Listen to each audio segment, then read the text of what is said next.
I'm Emma. Been an ER nurse here in Denver for, well, over 15 years at the time of this story. Now it's over 25.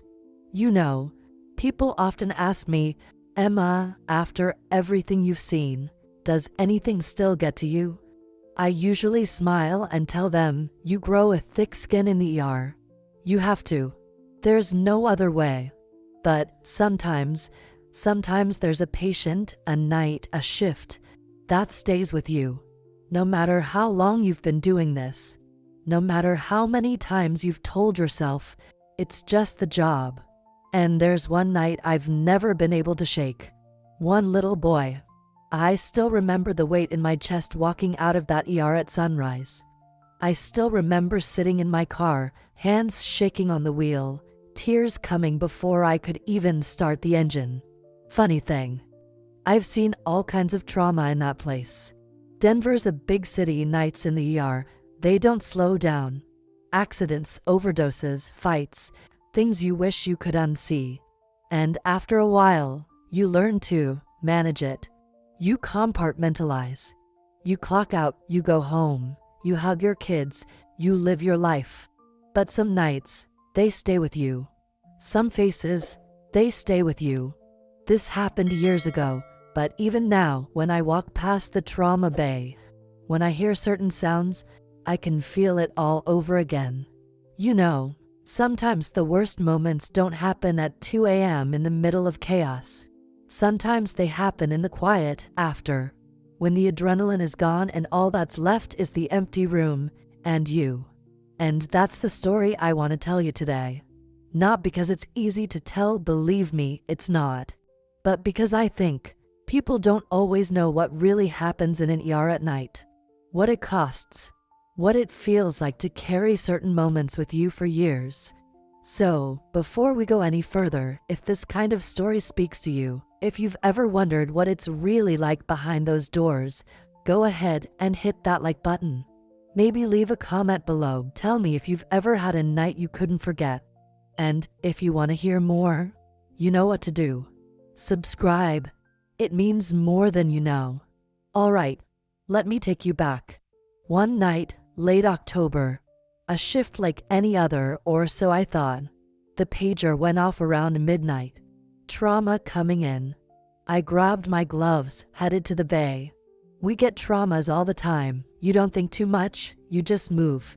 It's what we do. But this time was different. I'll never forget the sound of those ambulance doors opening. I'll never forget the way the paramedic's voice broke just a little when he gave the report. A 7-year-old boy. Car accident. Unresponsive. Parents not on scene. Even now, I get goosebumps thinking about it. I didn't always know I wanted to be a nurse. Growing up in a small town just outside of Colorado Springs, I thought I'd maybe be a teacher or something like that. But life has its own way of nudging you. My mom got sick when I was in high school, nothing too dramatic, but enough that we spent a lot of time in and out of hospitals. And I remember this one nurse, her name was Linda. She had this calm way about her, this steady presence. I watched her, the way she talked to my mom, the way she explained things to us kids, how she always knew exactly what needed to be done and did it with heart. I think that's when the seed was planted. So, I went to nursing school right after high school. It wasn't easy, lots of long nights, lots of coffee. I was stubborn though. I wanted this. I graduated, started working med-surg, then transferred to the ER after a couple years. That's where I really found my place. By the time of the story I'm about to tell you, I'd been an ER nurse for over 15 years. I knew the job inside and out. The pace, the chaos, the things you see that most people never have to. The thing about the ER is, no 2 nights are ever the same. You can walk in expecting a routine shift and end up in the middle of a mass casualty event. You learn to stay on your toes, to think fast, to trust your team. And you build this bond with the people you work with. They become family in a way no one else really understands. Denver's a big city, and the ER I still work in, is one of the busiest around. Nights are wild. Weekends even more so. The cases that come through those doors, everything from heart attacks to gunshot wounds to kids with fevers that terrify their parents. The rhythm of life in the ER is constant, intense. You finish a shift and sometimes you realize you haven't eaten, haven't sat down, haven't even used the restroom in hours. But when you're in it, you're in it. There's no time to think about anything else. As for me, well, I guess you could say I'm a bit of an old school nurse. No nonsense, straight to the point, but with a heart.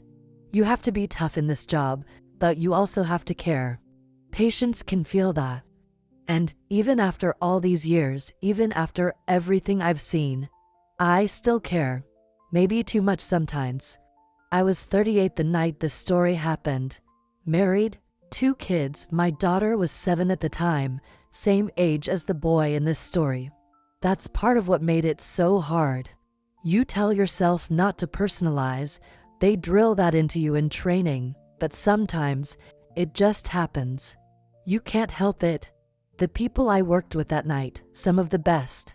We'd done a lot of tough shifts together, seen a lot of hard things. We had this unspoken rhythm, a glance, a nod, and you knew exactly what needed to be done. I trusted them with my life, and they trusted me with theirs. That was my world. Long nights, fast decisions, sometimes heartbreak, sometimes joy. But always, always the work mattered. It still does. And that night, well, that night reminded me why. It was a Friday night, late October. I remember the cold air that evening, the kind that cuts right through your jacket. I'd worked a lot of Friday nights by then, so I knew what to expect. Busy, unpredictable, sometimes downright overwhelming. Fridays in the ER, they don't ease you in. You walk through those doors knowing you're about to be tested. And that night, my gut told me this is going to be one of those shifts. I clocked in at 7 p.m. The department was already humming. The usual faces were there. Sarah, one of our sharpest trauma nurses, always calm under pressure. Marcus, an ER tech with a heart of gold and nerves of steel. And Dr. Patel, one of those doctors who could handle the worst trauma with steady hands and a kind word. We'd worked together so many times, it felt like second nature. The night started, well, like a typical Friday. A couple of bad falls, a chest pain or two, one pretty serious overdose that we had to work hard to stabilize. The waiting room was packed, as usual. Families clutching jackets, kids crying, tired parents scrolling their phones. It's always the same scene, but each night, different stories, different outcomes. Around 11:30 p.m., things started to slow just a little. We caught our breath, sipped some lukewarm coffee, exchanged those quick glances that say, maybe we'll survive this shift after all. You don't want to jinx it, though. In this line of work, the second you think you're in the clear, that's when it hits. And right on cue, the radio crackled. I'll never forget the tone of the dispatcher's voice, clipped, urgent. Level 1 trauma incoming. Pediatric. ETA 5 minutes. We all looked at each other. You could feel the shift in the air. Pediatric trauma. That's a phrase that stops you cold, no matter how many years you've been doing this. Sarah was already moving, setting up the trauma bay. Marcus grabbed the crush cart. I pulled on my gloves, heart picking up just a little. It's automatic, your body knows. The team falls into rhythm. You check each other's eyes, each other's tone. Are we ready? Are we sharp? You have to be. Because when a child is coming through those doors, you get one shot. One chance to do everything right. Then came the radio update. 7-year-old male. NDC. Unresponsive at scene. No family present. And, just like that, something tightened in my chest. You can't help it. 7 years old. My daughter was 7 at the time. Same age. Same bright eyes, same little hands. You tell yourself, don't think about that. Focus. But your heart, well, your heart sometimes has a mind of its own. Dr. Patel stepped in beside me. We've got this, he said, voice low but steady. And I nodded. Because we had to. That's the job. No matter what's coming through those doors, you stand ready. The next few minutes felt stretched. The world narrows in those moments. You don't hear the background noise, you don't feel the cold. You're locked in. Every second matters. We watch the clock. 5 minutes feels like an eternity when you know what's on the line. Then, sirens, lights, the ambulance pulled in. And I remember the way Sarah exhaled, just once, soft, like a prayer. We moved to the bay doors as they opened. And that's when I saw him for the first time, this small, broken little boy on the stretcher. Pale, still, paramedics moving fast, eyes grim. And in that instant, I knew this was going to be one of those nights I'd never forget. As soon as that small boy was wheeled into the trauma bay, everything shifted. The room felt colder, the lights harsher. The team snapped into overdrive. Monitors hooked up, IVs started, airway checked. But from the first seconds, something wasn't right. His pulse was weak, barely there. His oxygen levels dropping fast.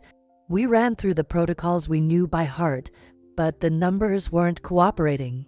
I remember the feeling like it was yesterday, that pit in my stomach that grows heavier with every beep that goes wrong, every test that comes back worse than expected. You try to stay calm, to keep your voice steady, but inside? Man, it was crazy.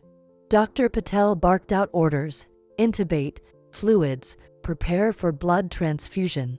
Sarah and Marcus moved like clockwork, but even they looked strained. The kind of strain that doesn't fade with years of experience. You see, in the ER, you expect chaos, you plan for it. But you never expect the situation to be this bleak, this immediate. The dilemma was clear. The boy was hemorrhaging internally. We didn't have a moment to waste. Surgery was the only option, but with his blood pressure plummeting, every second counted. We were racing against a clock no one wanted to watch. I was trying to keep track of everything: meds given, vitals monitored, the team coordinated. But the truth was, part of me was somewhere else, somewhere quieter and scared. I thought about my own daughter, sleeping at home, completely unaware of the night unfolding here. It hit me hard, like a wave. You want to be tough, professional, but sometimes the heart just breaks a little. Then came the first big complication. His airway, fragile as it was, started to swell. The tube we placed was no longer enough. We had to act fast, reintubation, emergency meds to reduce the swelling. Each move tense, each second stretching like an eternity. The room filled with urgent voices, but there was also that silence you get when everyone knows what's at stake. The boy's parents still weren't there. We had no family to lean on, no one to give updates to, no one to cry with. It was just us, a team trying to hold on to hope with hands shaking behind their gloves. As the minutes dragged on, the boy's condition didn't improve. His blood pressure kept falling, his heart rate erratic. The decision was agonizing. Do we move him to surgery now knowing the odds were slim? Or do we keep trying here, hoping for a miracle? I felt my throat tighten. These are the moments you never prepare for. When medicine meets the harshest reality, you want to save every life, but sometimes the body just doesn't cooperate. We finally wheeled him towards the OR, the trauma team briefing the surgeons on the way. The hallway felt endless. I looked down at my hands, still shaking, and swallowed hard. I told myself to focus, to be the nurse the team counted on. But the weight of the night was pressing down. That night, everything got complicated. What started as a routine trauma call spiraled into a battle we weren't sure we could win. And in that moment, with adrenaline fading, the reality was raw and heavy. I still remember looking at my colleagues, their faces lined with exhaustion and worry. We knew the fight was far from over. The doors closed behind us, and for a moment, the whole ER seemed to hold its breath. That boy's life was literally hanging in the balance, a fragile thread stretched thinner with every passing second. I stayed just outside, alongside the other nurses and doctors not scrubbed in, waiting, pacing, praying in our own silent ways. There's this peculiar kind of quiet before the storm in medicine, the waiting, the wondering, the hope mixed with dread. You learn to live with that tension. Inside, the surgeons worked tirelessly. I could hear the faint beeping of monitors, the rush of urgent voices behind those closed doors. Minutes ticked by like hours.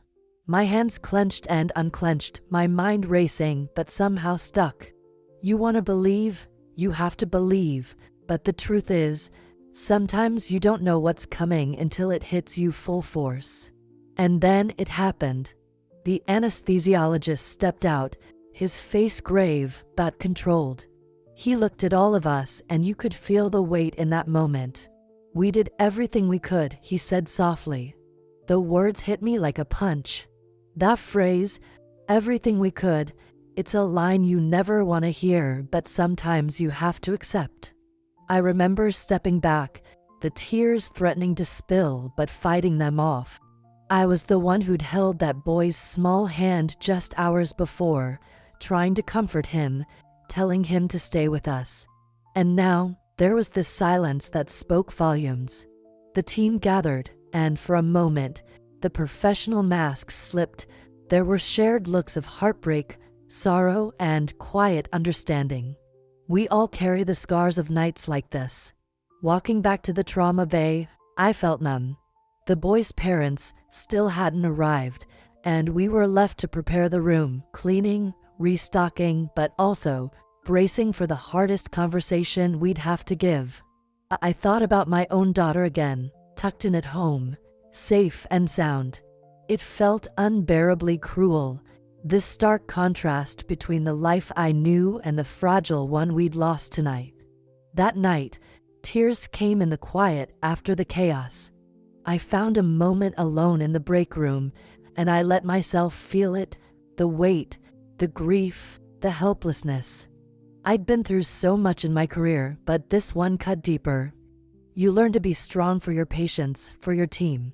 But sometimes, after the shift ends, the strength fades and the emotions pour out. I think what struck me most was how small the boy was in the vastness of everything happening around him. How fragile life can be, and how, despite all the skill and willpower in the world, sometimes it's just not enough. That's the brutal reality of the ER. The victories feel like miracles, the losses feel like blows to your very soul. But even in that heartbreak, there was something else, a fierce determination not to let this night define me or my team. We would carry this loss, but we wouldn't let it stop us. Because every life we save, every family we help, it's all worth it. It's why we keep showing up, night after night, ready to face whatever comes through those doors. And I hope by sharing this story, you see what happens behind the scenes, the lives, the struggles, the humanity of it all. It's not just a job, it's everything. The morning light was just starting to creep through the hospital windows when the night finally came to an end. The chaos had quieted, the steady hum of the ER returning to its usual rhythm. But for those of us who had been on that shift, nothing felt quite the same. That boy's story lingered in the air, in the empty trauma bay, in the silence between patient calls. After the surgery, despite the team's relentless efforts, the boy didn't make it. His body was too fragile, the injuries too severe. It was a heartbreaking moment for everyone. Doctors, nurses, techs, we all felt the weight of a life lost too soon. But there was something even harder, the moment we had to tell his parents. They arrived not long after the surgery, eyes swollen from tears, faces pale and numb. I was there with Dr. Patel and Sarah when we spoke with them. Those conversations are the hardest part of this job. You have to find the words that can't take away the pain but can offer a shred of comfort. To be honest, no training prepares you for that moment. You just lean on your empathy, your experience, and your heart. I remember looking at that family, broken but so strong in their own way. And I thought about my daughter again, the innocent, carefree 7-year-old waiting for me at home. It was that thought, more than anything, that made me promise myself to hold on to hope, to keep fighting for every patient who walks through those doors. In the days that followed, our team gathered to process what happened. We talked, shared our feelings, and supported each other. That night wasn't just a shift. It became a shared experience that reminded us why we do what we do, even when it's incredibly hard. For me personally, it changed something. I became more aware of the fragility of life, of the preciousness of every moment with my family, and of the deep responsibility that comes with this job. It also reminded me that being a nurse isn't just about medical skills, it's about heart, compassion, and resilience. I still think about that boy, years later, and sometimes when I walk through the ER late at night, I feel his presence, a quiet reminder of why I started this journey and why I keep going. Because in the ER, every story matters, every life matters, and sometimes, even when we can't save them all, the love and care we give make all the difference. Thank you for listening to this story. If you've ever wondered what it's really like on the other side of those hospital doors, I hope this gave you a glimpse. And if you've had a night that stayed with you, share it below. Let's remember together that behind every patient is a person, and behind every nurse is a heart that cares. After that night, I didn't just come home and go back to normal. It stayed with me like a shadow you can't shake. I remember sitting in my kitchen, the house quiet except for the ticking clock, and feeling this mix of exhaustion and something deeper, a kind of ache that doesn't just go away. You learn in this job that some nights leave marks not on your body, but on your heart. And this one was different. It made me think about everything: life, death, family, and what it really means to be a nurse. I found myself holding my daughter a little tighter after that, grateful for every laugh, every bedtime story, every simple moment we shared. It made me realize how fragile and precious life really is. And yet, at the same time, it strengthened my resolve.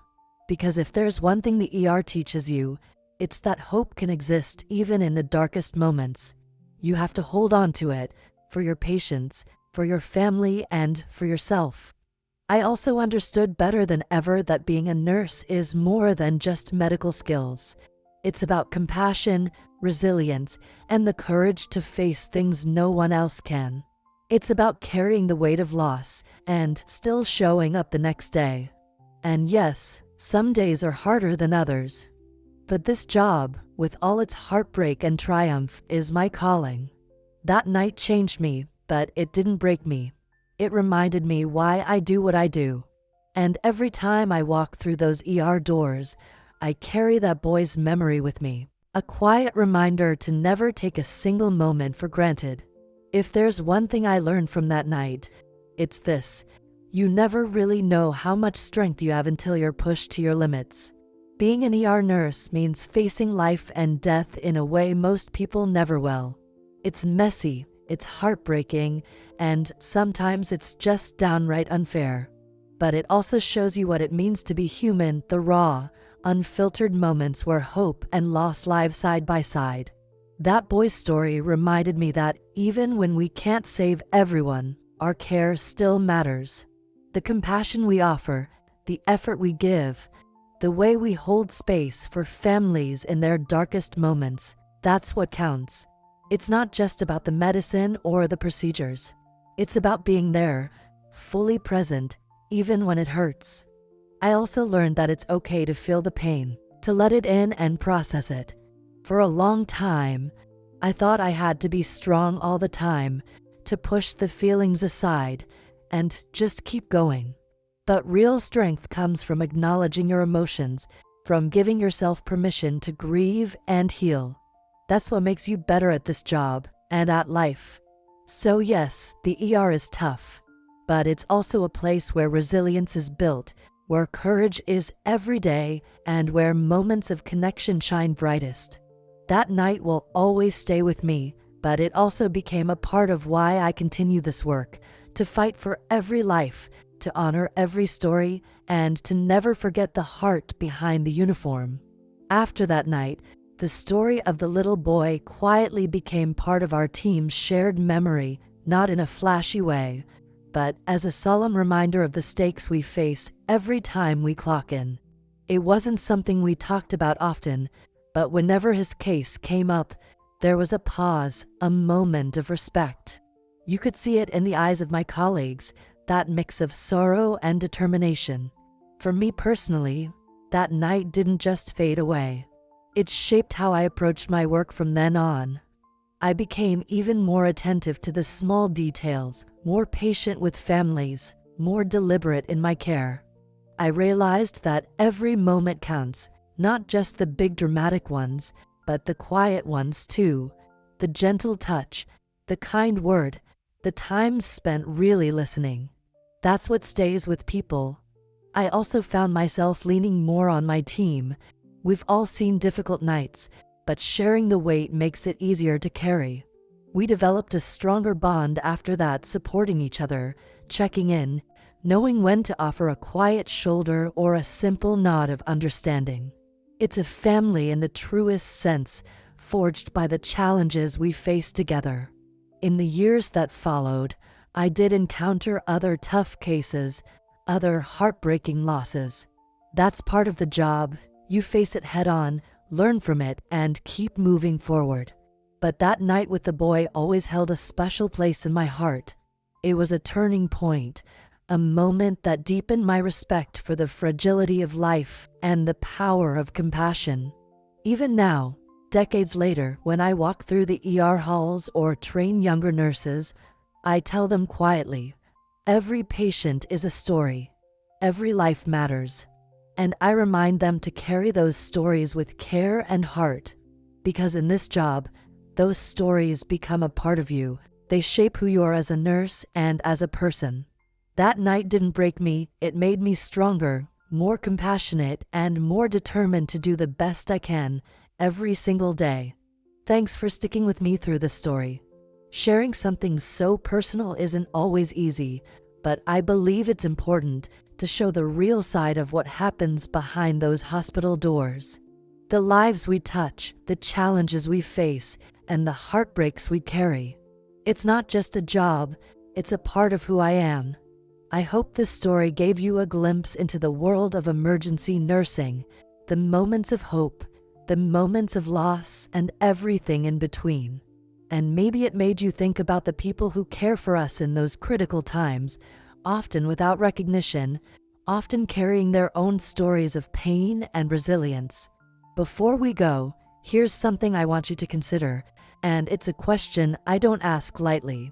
If you were faced with a moment like that, the kind where every second counts, where lives hang in the balance, would you find the strength to keep going, to keep caring, even when the outcome isn't what you hoped for?